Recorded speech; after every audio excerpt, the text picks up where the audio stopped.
কাউকে ভালোবাসার অনেক পথ রয়েছে, কিন্তু কাউকে ভুলে যাওয়ার আসলে কি কোনো পথ রয়েছে?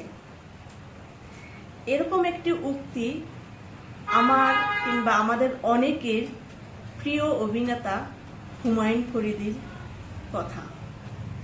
আজকে হুমায়ুন ফরিদীর জন্মদিন। আমি তাকে শুধু একজন অভিনেতা হিসেবেই দেখতে চাই না।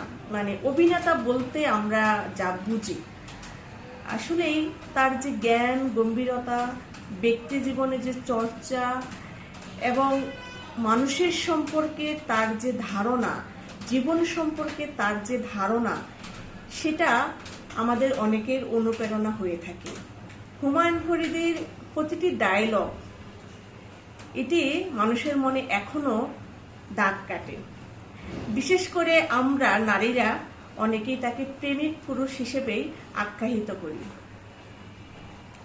হুমায়ুন ফরিদী এই শার্ট এভাবে যে সামান্য এলোমেলো করে একটা শার্ট, মানে কি বলে, এটা কি শব্দে ব্যবহার করে, শার্টটা যে এভাবে বোতামটা খুলে এভাবে দুটা ভাঁজ দিয়ে, সেটা ভাঁজটাও যে অত পরিপাটি তা নয়, সেই দৃশ্যের মধ্যে যে একটা মানে ভালো লাগা থাকতে পারে, ভালোবাসা থাকতে পারে, কিংবা অন্যকে আকর্ষণ করতে পারে, সেটা হুমায়ুন ফরিদী না দেখলে হয়তো বোঝা যেত না।